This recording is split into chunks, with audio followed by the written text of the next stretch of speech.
İnsan Hakları İzleme Örgütü 2023 yılında dünyadaki insan hakları durumuna ilişkin bir rapor yayınladı. Bu rapor, insan hakları ihlallerine ilişkin hesap verme eksikliğinin dünya çapında ihlallerin ve krizlerin derinleşmesine nasıl katkıda bulunduğunu vurguluyor. Yılda bir kez yayınlanan yıllık raporda Uygurların durumuna ayrılmış özel bir bölüm yer alıyor ve Uygurlara yönelik devam eden, insanlığa karşı suç oluşturan kitlesel zulme ve Uygurların ve diğer Türk halklarının cezaevlerinde ve kamplarda hapsedildiği, toplu olarak serbest bırakıldığına dair hiçbir kanıtın bulunmadığı belirtiliyor. Geçen yıl ünlü Uygur antropolog Dr. Rahile Davut'un ulusal güvenliğe tehdit oluşturma suçundan ömür boyu hapis cezasına çarptırıldığı da belirtiliyor.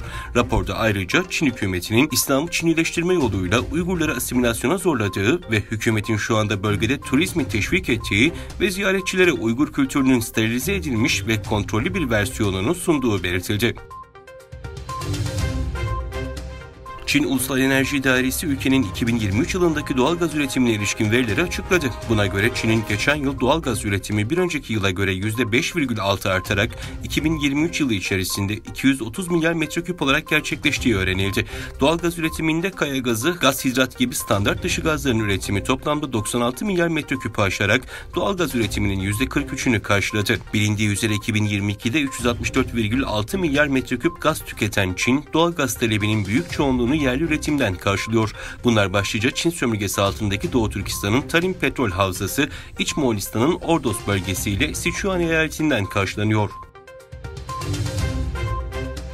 Çinli eski asker en çok füzeye sahip olan ülkedeki askeri durum hakkında çok ilginç bir açıklama yaptı. Asker, imkanlar kısıtlı olduğu için Çin'in geleneksel yemekleri de dahil olmak üzere birçok yemeği füze yakıtıyla pişirdiğini açıkladı. Çin ordusunun eski subaylarından Yao Cheng, Özgür Asya Radyosu'na verdiği demeçte ordudaki yaygın yolsuzluk olaylarına ve kısıtlı imkanlara dikkati çekti. Kendisi ve diğer askerlerin yemek yapmak için füze yakıtlarını kullandığını anlatan ve 2016 yılında ABD'ye sığınan Cheng, füze yakıtını kullanarak Çin'in geleneksel yemeği su mantısı ve hotpot da dahil olmak üzere birçok yemeği füze yakıtıyla pişirdiklerini ifade etti. Milli Savunma Bakanlığı Pençekilit Harekatı bölgesine sızmaya çalışan PKK'larla yaşanan çatışmada ağır yaralı 4 askerin de hayatını kaybetmesi sonrası can kaybının 9'a yükseldiğini bildirdi.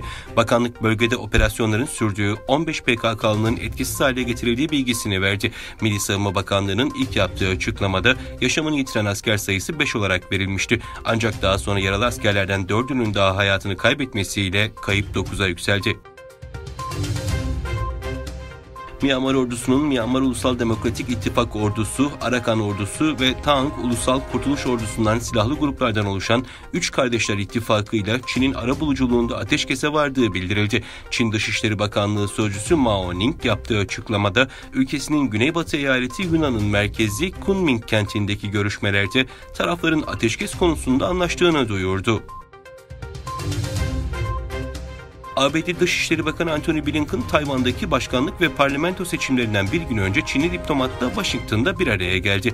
Çin Komünist Partisi Uluslararası İrtibat Departmanı'nın başında bulunan diplomat, ABD Başkanı Joe Biden ve Çin Cumhurbaşkanı Xi Jinping'in 15 Kasım'da San Francisco'nun güneyindeki Asya-Pasifik Ekonomik İşbirliği Zirvesi sırasında bir araya gelmelerinden bu yana ABD'yi ziyaret eden en üst düzey Çinli yetkili oldu.